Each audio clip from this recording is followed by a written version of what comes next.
They said he was a god, but his bones told a different story. When they first cracked the seal of the tomb in 1922, the desert went silent. The air, trapped for over 3,000 years, exhaled like something waking from beneath centuries of deception. Carter's torch flickered across the gold, the painted gods, the broken chariots, the hundreds of canes. But nothing could prepare them for what lay beneath the mask. Not the glorious visage of a king, not the sculpted divinity of Ra's chosen. What they found was the body of a broken boy, his chest caved in, his left foot twisted and shriveled, his legs uneven, spine curved, ribs missing, skin scorched by chemicals meant to preserve him for eternity, now burned beyond recognition. His skull, elongated, fragile, his bones, porous, soft, crumbling at the slightest touch. This was no god. This was a child collapsing under the weight of his bloodline, and the world was never supposed to see him like this. But here's the truth. Tutankhamun didn't die from war. He didn't die from poison. He didn't die in his sleep like the myths say. He died because his body was never built to live. He was crowned king at 9 and dead before 19. And that's where the lie begins. Because this isn't a story about ancient Egypt's glory. It's a story about collapse. Collapse, hidden behind gold masks and divine titles. Collapse wrapped in silk and sanctified by priests. Collapse that began not in the throne room, but in the womb. When a dynasty so obsessed with its own blood sealed its fate through generations of incest. This is the secret you were never meant to hear. That the most famous boy king in history was the product of a lineage spiraling inward, mating brother to sister, generation after generation, until divinity became disease. They called it sacred. They called it holy. But what they created was a living warning. A child crowned by gods, broken by blood. Tutankhamun was not a miracle. He was a message carved into bone, scarred into flesh, and buried under gold to keep it silent. But the silence is over. Now we descend into what they tried to bury. The truth isn't pretty. It's not gilded. It's not divine. It's deformed. And it begins where all myths start to rot, with a body they couldn't hide forever. Beneath every empire is a secret, but in Egypt, that secret wasn't buried in the desert. It was walking the palace halls. You've seen the statues, wide hips, stretched skulls, delicate limbs carved in stone like they were painted by gods. But what they really show is degeneration, a family deforming before the eyes of the world, and no one dared say a word. Tutankhamun's father, Akhenaten, called himself the living prophet of the sun god Aten. He tore down the temples of Amun, outlawed the old religion, and declared a new age of monotheism. But while he waged a war against tradition in public, in private, he followed the oldest royal rule in Egypt: keep the blood pure, even if it meant marrying his own sister, even if it meant creating a child who would be born already dying. Because that's what Tutankhamun was, a genetic echo. A collapsing spiral of ancestry repeating itself too many times. He didn't stand a chance. His mother, a mystery, erased from records, no official name, no tomb, no statues. Just a few broken inscriptions, and the unmistakable truth etched into his DNA. She was his aunt, or his full sister. The line is too blurred to be sure, but either way, the blood was too close, far too close, and yet they praised it. Because to them, it wasn't incest, it was divinity. The gods lived in the veins of the royal family. Diluting that blood meant destroying the sacred, so they doubled down, again and again, brother to sister, cousin to cousin, until their children stopped surviving. Tut had 2 daughters. Both were stillborn, both buried in his tomb, both twisted in fetal position, with skulls too fragile and bones too thin to support life. They were buried with him, not out of honor, but out of shame, because they were proof the divine blood had turned toxic. And still the priests kept chanting, still the advisors bowed, still the architects carved perfect statues of perfect pharaohs. Because to question the child king's legitimacy was to question the very foundation of the state, and in Egypt the state and the divine were one. If Tutankhamun was broken, then maybe the gods were too. So they lied. They painted his walls with victories he never fought. They filled his tomb with symbols of strength he never possessed. and they hoped no one would ever dig deep enough to find the truth beneath the resin and linen. But time is a cruel archaeologist, and what it uncovered wasn't just a corpse. It was a warning. This wasn't divinity, it was denial, and it had infected everything. The illusion of power must be flawless. In Egypt, it had to be godlike. But when that illusion begins to rot, it doesn't crumble overnight. It calcifies, held together by fear, ritual, and silence. Tutankhamun's body was not the only thing falling apart. So was the state. But instead of confronting the decay, the machinery of empire spun faster, louder, more violently, to drown out the truth. Start with the temples. The priests who once bowed to Akhenaten's sun cult now bowed to the boy king, but only in public. Behind the walls, they whispered. They knew what he was. They had seen the canes, the awkward limp, the frail body. They had watched his daughters born dead, but they needed a god on the throne, even if he was hollow inside. So they became actors in a kingdom-wide performance. When Tutankhamun changed his name from living image of Aten to living image of Amun, it wasn't his decision. It was a script, a correction, a restoration of power for the priesthood who had lost everything under Akhenaten's heresy. They didn't need a healthy king. They needed a symbol, a puppet, and Tut, broken as he was, fit perfectly. The viziers wrote decrees in his name. The generals fought battles without his command. The scribes recorded triumphs he never witnessed. The artists sculpted him stronger than he was. The entire state became a machine for maintaining the illusion that Egypt was ruled by a divine bloodline, when that bloodline was disintegrating before their eyes. No one dared speak the truth, because in Egypt, truth was dangerous. To question the health of the king was to question the gods. To suggest the pharaoh was not fit to rule was to risk your own death. So the system buried the evidence. Tut's mother was erased, his daughters buried in silence, his ailments disguised with layers of gold and incense. Even in death, the lie continued. His tomb was rushed. Too small for a king, unfinished, repurposed. The painting still wet when the stone was sealed. His body hastily mummified, so poorly embalmed it burned from within. A chemical reaction, some say, that scorched his skin and split his ribs. And yet the gold mask, flawless, the coffin, gleaming, the name, sanctified. But underneath it all was a body held together by broken blood, a state propped up by denial, a kingdom of masks hiding a corpse. You must ask yourself, why did no one stop this? Why did they continue to breed sickness into their own line, to worship deformity as divine? Because when belief becomes power, and power becomes law, then even decay becomes sacred. And Egypt had become a temple to its own rot. It begins with worship, and ends in rot.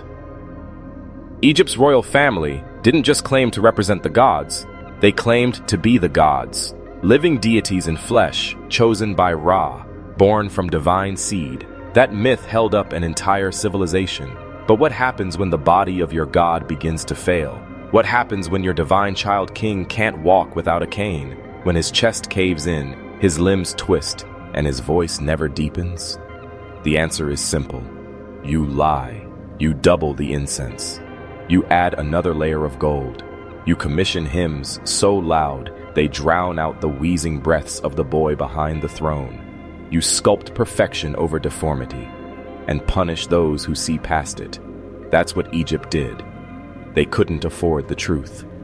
If Tutankhamun was not divine, if he was merely sick, merely broken, then the entire belief system was a sham. The bloodline that claimed to stretch from Ra to the throne was just incest, dressed up in ritual. And so, the state created a theater of divinity. Tut wasn't merely preserved after death, he was repackaged. His tomb was a final stage play, rushed, yes, but densely packed with iconography, gold, ceremony, and illusion. Over 130 walking sticks were buried with him, not tools of strength, tools of dependence.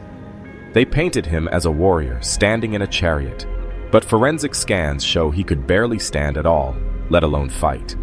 His shattered knee, clubfoot, and scoliosis made basic movement a struggle.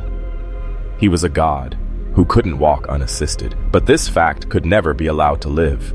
So they constructed a second life in death, one where he was a conqueror, a hunter, a father of nations.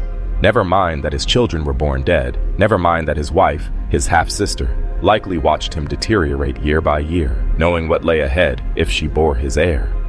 Never mind that even his burial was unfit for a king. The result of sudden death and political scramble. Tomb KV-62 wasn't made for Tutankhamun. It was borrowed, small, disorganized, cluttered, because no one expected him to die that soon. Or maybe they did. Maybe they all knew he wouldn't last, that the weight of the divine lie was too much for one fragile body. They just didn't think the lie would be uncovered, but now it is. Now we know, and knowing changes everything. Because if Egypt, the greatest, most enduring civilization in human history, could build its glory on a lie, what makes you think modern empires are any different? Tutankhamun died at 19. No glory, no great campaigns, no final proclamation, just silence. And a nation that needed to erase what he had become. For a moment, brief, brittle, the mask had cracked. A pharaoh had died who could not walk, who could not produce living heirs, whose body had betrayed every myth written into the bones of Egyptian power.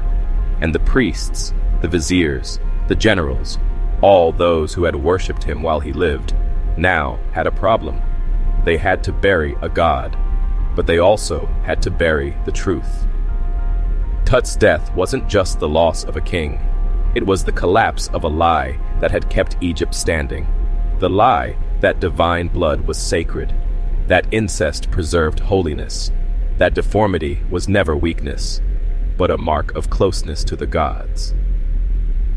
If people looked too closely at Tutankhamun, they'd see the rot.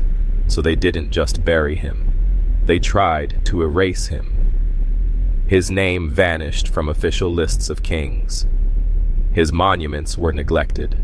His successor, a general named Horemheb, began a campaign of quiet deletion. Temples Tut had restored were reattributed.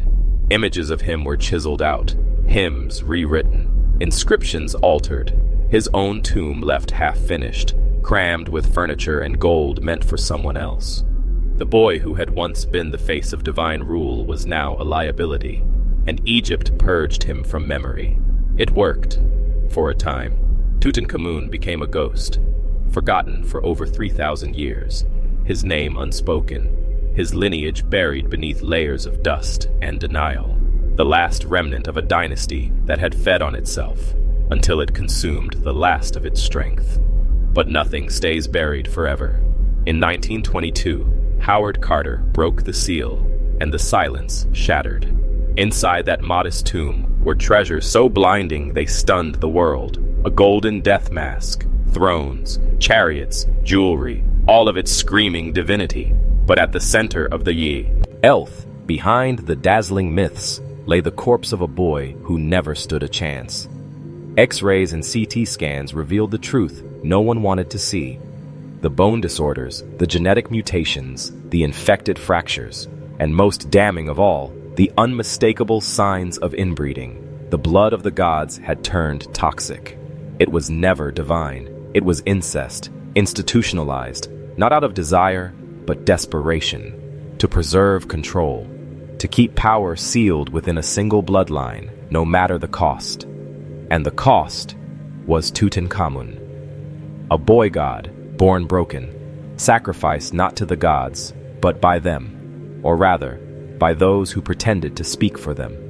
This is what happens when a system puts purity over truth, when it demands perfection but punishes reality, when it builds golden monuments over skeletons and calls the result sacred. We're only halfway down the spiral. Don't mistake this for ignorance. They knew. They always knew. The priests, the royals, the inner circle who watched generation after generation bend, shrivel, and collapse under the weight of incestuous lineage. They weren't blind. They were deliberate. Because in ancient Egypt, power wasn't about health. It wasn't about strength. It wasn't even about longevity. It was about control, and nothing is more controllable than a broken body inside a golden box. You see, Tutankhamun wasn't just a king. He was a tool, a symbol, a breathing, limping illusion used to sustain a system so fragile it had to be repeated, not questioned. His deformities made him the perfect pharaoh, because he could never rise on his own. A king who can't walk doesn't run away from the priests. A king who can't fight doesn't question the generals.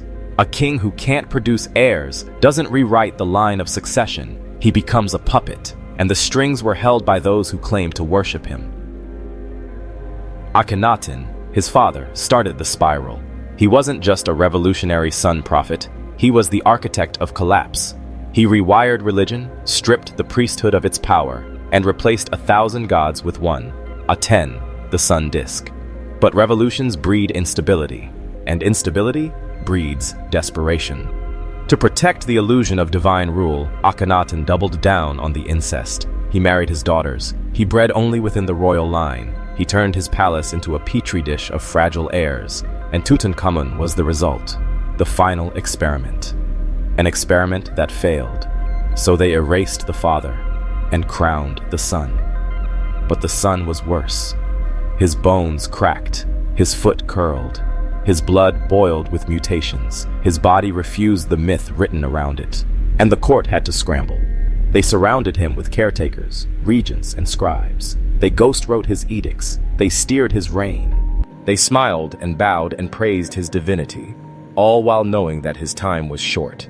This wasn't madness, it was maintenance. They weren't trying to create gods. They were trying to create control.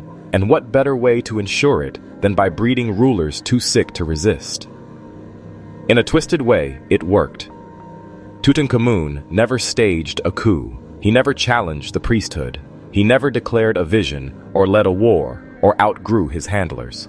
He died obedient, trapped, and when his heart stopped, the system simply moved on. No investigation, no reckoning, just silence, until now.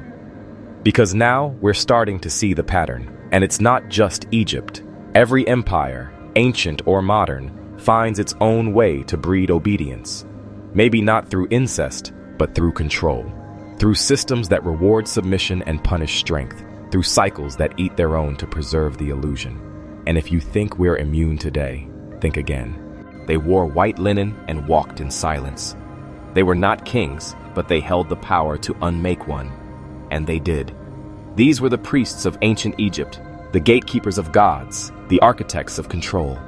And in the story of Tutankhamun, they are the shadow hands behind the throne. You were never supposed to see them. That was the point. Because while the boy king limped across marble floors, while his body decayed beneath golden rings, they whispered hymns of order and balance, ma'at, while practicing its opposite. The priests saw everything. They were the keepers of the body, the mind, and the soul. They knew when a pharaoh was sick. They saw his bones bend. They watched him bleed. They counted his miscarried children, read the omens, heard the rumors. They didn't stop it. They orchestrated around it. To the outside world, Egypt was eternal, its kings divine. But inside the temple walls, the truth was buried deeper than any tomb. Tutankhamun's birth wasn't seen as misfortune. It was seen as opportunity. A weakened ruler meant stronger priesthood. A young, fragile boy meant more divine messages had to be interpreted by them. They alone held the key to what the gods wanted, and only they could decide what Tut's reign meant. They wrapped their control in incense and ritual, but it was still control. When Akhenaten had abolished the temples and proclaimed his sun disk religion, the priesthood had lost everything. Their gods dethroned, their power gone. But they didn't fight in the open. They waited. And when Tutankhamun was crowned, they returned, with smiles, with offerings, with forgiveness. They declared the boy king the restorer of balance, but behind his back, they maneuvered to ensure he would never rule alone. The regent Ai, the general Horemheb. These were not merely aides, they were caretakers of power. They aligned with the priests, not the seat, Rome, because the crown was crumbling, and the boy inside it could not stand. So the priests forged a myth, Tutankhamun, the healer of Egypt, Tutankhamun, the restorer of Amun, Tutankhamun, the divine bridge between chaos and order. But in reality, he was a sick child with clubfoot, scoliosis, and necrosis in his leg. He could barely walk. His immune system was collapsing. He likely suffered from epilepsy or blood disease, and the priests knew. Still, they dressed him in white, painted his cheeks, posed him for ritual. The illusion was worth more than the truth. And when he died, they did not mourn. They buried him in haste, stuffed into a tomb too small for a king. The walls were painted fast, sloppily.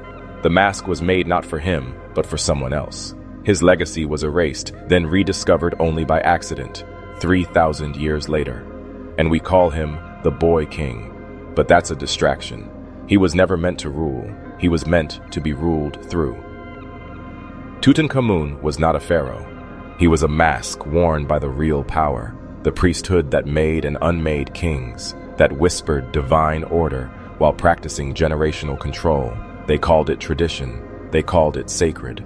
But it was strategy, a strategy we still see today. The faces change, the robes evolve, but the method remains. Build a system so airtight, even the gods must obey, and bury every truth that threatens to break it. The lie was elegant, but the DNA doesn't lie. When scientists finally tested the mummified remains of Tutankhamun in the early 2000s, what they found shattered any last illusion of divine blood. His genome read like a family tree circling a drain. Tutankhamun's father was Akhenaten. His mother, Akhenaten's sister. Not his cousin, not a distant relative, his full sister. Her name has been erased from records, her image defaced on temple walls. She bore a child that was never meant to survive, and so the state tried to erase her. But her genes remained, in Tut's bones, in his blood, in his broken frame. And it didn't stop there. His grandparents, likely siblings too. The dynasty didn't branch out. It folded in on itself like a dying star. Over generations, the so-called divine blood became a prison of chromosomes, spiraling mutations, and hidden disease. And the truth is this: Tutankhamun's condition wasn't an accident. It was engineered by tradition, by ideology, by obsession. You see, the 18th dynasty believed that to preserve divinity, they had to keep their blood pure. No commoners, no outsiders. Only royal blood could mate with royal blood. Father to daughter, brother to sister, cousin to cousin, again and again.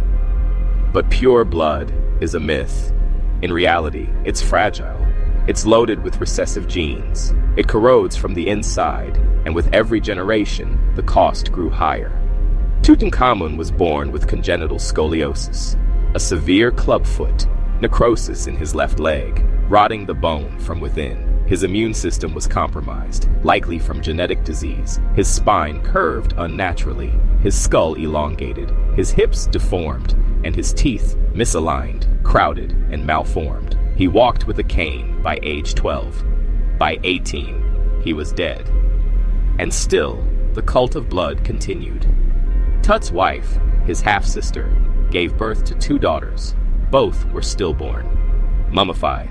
Fetuses buried with him, their skulls misshapen, their bones underdeveloped, their limbs curled unnaturally in fetal death.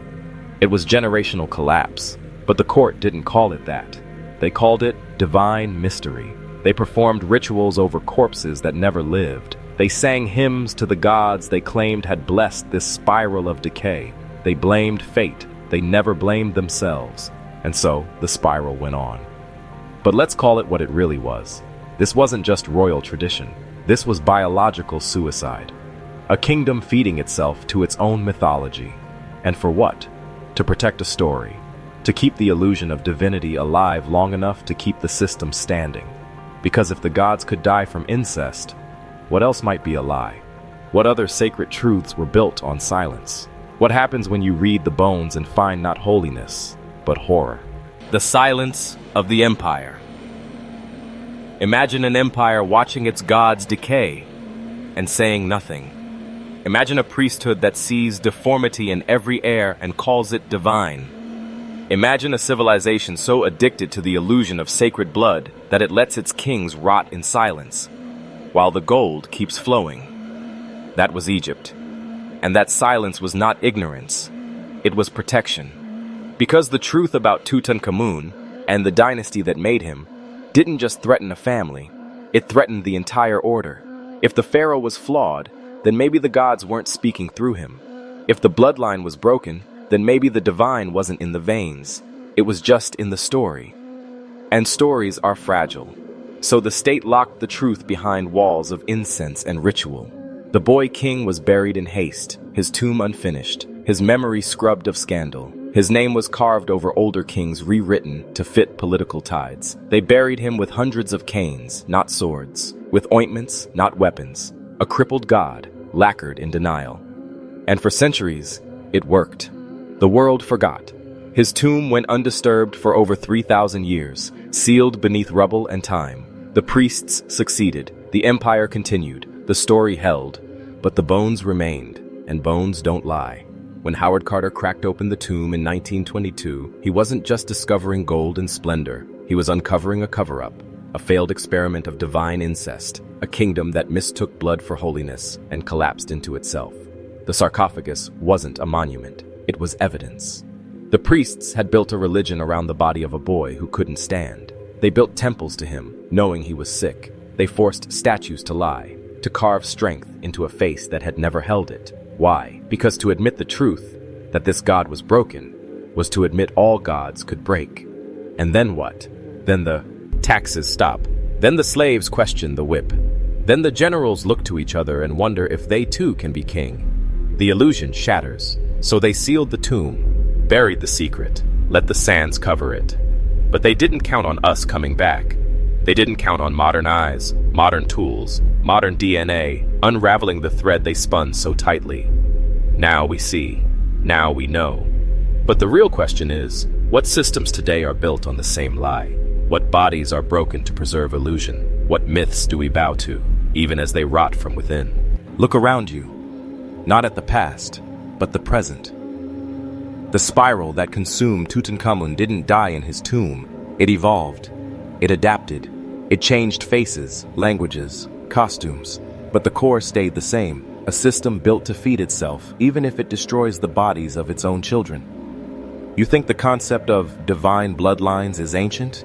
You think dynasties of decay belong only to temples and tombs? No. They're here. Now. Just dressed in suits, not linen. Sitting in boardrooms, not on thrones. Using algorithms instead of hieroglyphs. We still worship families that refuse to branch, still bow to institutions that sell their purity, their legacy, their lineage like a brand. The media shows you kings in palaces, CEOs in towers, influencers in mansions, and says they are chosen, special, different. But what if they're just as sick? What if the very systems they lead are breeding dysfunction in silence? What if the blood isn't divine, but corrupted by power, secrecy, repetition? This is how the spiral survives, not with iron and gold, but with belief.